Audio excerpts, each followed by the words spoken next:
Science is nature, nature is science. Science वो नहीं है जो यूनिवर्सिटी में पढ़ाई जाती है। अगर आप 4.5 बिलियन ईयर्स का एवोल्यूशन नहीं समझ पाए, अगर जो उसने मिट्टी बना के दी, उसने जो पानी बना के दिया, उसने जो नदियां बना के दी, उसने जो बारिश का रेन साइकिल बना के, वही नहीं आपको समझ आ रहा, तो आपने 4 केमिकल लेके बैठ गए लेबोरेटरी में, कुछ नया बना लिया, नए ब्रांड का केमिकल बना दिया, मैंने बना दिया, उन्होंने बना दिया। ये तो टाइम पास है सर, ये तो खेल है। आप बहुत सारे मेरे ही बैच के, आप तो मैं नेक्स्ट ईयर 60 का हो जाऊंगा, मेरे एज ग्रुप के लीडिंग एमेरिटस प्रोफेसर्स हैं, एसोसिएट प्रोफेसर्स हैं, अच्छे अच्छे लीडिंग एग्रीकल्चर यूनिवर्सिटीज़ में हैं। वो सब कहते हैं हमने जितना भी काम किया 30 साल में, 35 साल में, वो परिवर्तन आई डोंट थिंक सो हमारे फार्मर के किसी भी यूज़ का है। हमें बोला जाता है कि हम ये चीज़ बनाएं, वो चीज़ बनाएं, लेकिन हम मार्केट के लिए काम कर रहे हैं, हम फार्मर के लिए काम नहीं कर रहे, हम अपनी मिट्टी के लिए काम नहीं कर रहे, हम एक हेल्दी इंडिया के लिए काम नहीं कर रहे, हम उसके वेलनेस के लिए काम नहीं कर रहे, हम गांव के वेलनेस के लिए काम नहीं कर रहे। हम तो एक everything is so monetised, everything is so commercialised कि ये वाला बीज, पपाया बीज है तो उसके 162 वैरायटीज़ हैं, है ना। आलू है, नहीं, वो लेज़ के लिए आपको ये वाले टाइप का आलू चाहिए, उसकी थिकनेस ये होनी चाहिए, वो है। अरे भैया, इंडिया में मोर देन, अगर गवर्नमेंट डेटा के हिसाब से जाए तो 80 करोड़ लोगों को मिड डे मील दिया जा रहा है, this is what the government says. And वो 5 किलो का एक थैला दिया जाता है ना, जिसपे वो फोटोग्राफ छपी होती हैं, तो वो दिया जाता है। तो अगर 80 करोड़ लोगों को आप खाना दे रहे हैं और हम अपने आप को कृषि प्रधान देश बोलते हैं, तो हमें तो एक्सपोर्ट करना चाहिए खाना, और हमारी कंट्री के लिए सरप्लस होना चाहिए। भाई लॉजिकल बात कह रहे हैं ना। आप सारा चना और जितना आपकी दालें हैं वो तो आप ऑस्ट्रेलिया से इंपोर्ट कर रहे हैं सारा। अब I can't obviously say the name, but there is a swadeshi brand which has a turnover of 20,000 crores in India, and जो जितना भी चना और दालें आती हैं वो तो सारी ऑस्ट्रेलिया से इंपोर्ट होकर वो स्वदेशी के नाम पे वो बिकती हैं इंडिया में। अच्छा, सो हम लोग, this is what I am saying, हमारा सब काम, हमारी लाइफ पूरी ऑप्टिक्स है, परसेप्शन है, कंटेंट है, जो आप कह रहे हैं। बस वो सोशल मीडिया पे ठीक दिखनी चाहिए। हवा, पानी और मिट्टी, अगर इसकी साइंस नहीं तुमको समझ आई तो बाकी साइंस क्या करोगे तुम? कैसे कोई सीखे सर ये science? That's a good question. So यही तो हमारे जो सिविल सोसाइटी है, हमारे पॉलिटिशियंस हैं, हमारे जो गवर्नेंस मॉडल्स हैं, उनको ये सोचना पड़ेगा, व्हाट आर वी डूइंग। मैं जब हम 11 ईयर्स के थे और जब हम स्पाइसेस एलिमेंट्री स्कूल में पढ़ते थे पुणे में, तो मेरी एक टीचर थी मिस विलियम, उन्होंने हमें कई चीज़ें सिखाई। आज जो मैं आपसे बात करता हूँ एयर वाटर सॉइल की, ये पहला फ्रेज उन्होंने ही दिया था हमें, उनका बहुत बड़ा इन्फ्लुएंस है। हाँ, सो हमारी नानी ने हमको कई चीज़ें, कंपोस्टिंग उन्होंने सिखाई हमें, खाद कैसे बनाती हैं उन्होंने। तो जब तक हम वो संस्कार नहीं देंगे बच्चों को, जब तक हम प्राइमरी लेवल से नहीं शुरू करेंगे, that is why I always say the master key is, the keyword is education.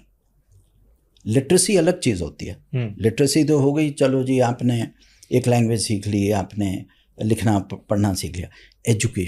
Education means exposure. And सबसे बड़ी science sir, please understand, is your traditional wisdom. वो सबसे बड़ी साइंस है, because that has been perfected over edges.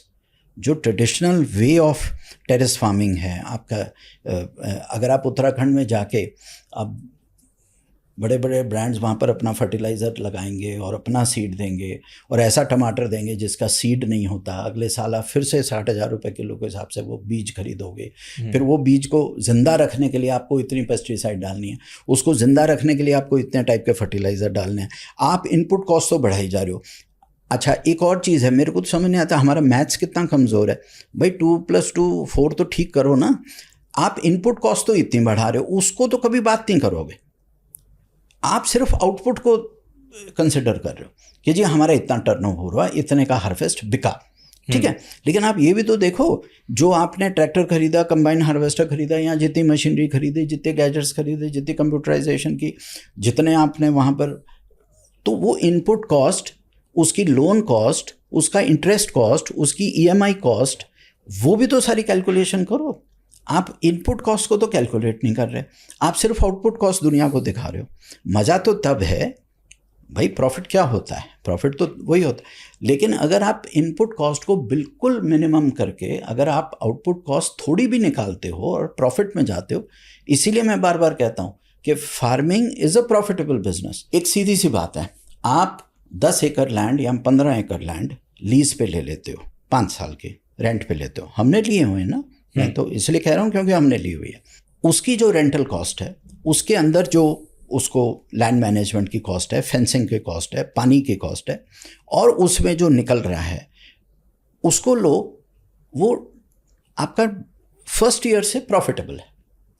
आप कोई भी industry लगाते हो, फैक्ट्री लगाते हो, स्टार्टअप करते हो, आप कोई दुकान खरीदते हो, कोई डिपार्टमेंट स्टोर शुरू करते हो, कोई भी कन्वेंशनल, ट्रेडिशनल, मॉडर्न कोई भी बिजनेस करते हो, उसका जो ROI है, उसका जो जेस्टेशन पीरियड है, वो आपका 2, 3 साल, 4 साल, 5 साल का होता है ना, कम से कम। लेकिन फार्मिंग एक ऐसी चीज़ है कि अगर आज एक प्यारी सी आपके पास खेती है, 4 बीघा ज़मीन है, उसमें अगर आपने हरी मिर्च लगा ली, उसके अंदर आपने गोभी लगा दी, मटर लगा लिए, या मल्टीपल टाइप्स ऑफ वेजिटेबल्स लगा ली, और वो जाके 4 महीने के 3 महीने के अंदर, भाई 100 दिन का खेल होता है, आपने उठा के जाके मंडी में भेज दिया, वो जो पैसा आएगा आपकी जेब में सीधा गया।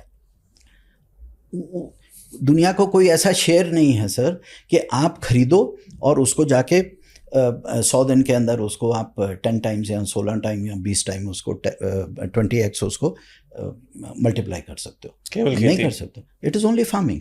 अच्छा, एग्रो फॉरेस्ट्री को ही ले लो। एग्रो फॉरेस्ट्री में 6 रुपए का अगर आपके पास पॉपुलर का सैपलिंग है, 6 साल आपने उसको ठीक से रख लिया, तो 6 साल बाद अगर वो सिर्फ मरते मरते अगर सिर्फ 6,000 का भी बिका तो कितना हो गया? 6 रुपीज़ का शेयर 6,000 का बिका, 1000 टाइम्स कितना हुआ? ठीक है, कौन सा म्यूचुअल फंड दे देगा 1000 टाइम्स आपको?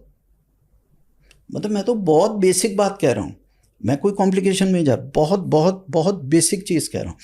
लेकिन यहाँ पर अंडरस्टैंडिंग ये करनी ज़रूरी है, हम क्यों नहीं लोग फार्मिंग में जा रहे? Because we are getting lazy, हम फिजिकल काम नहीं करना चाहते।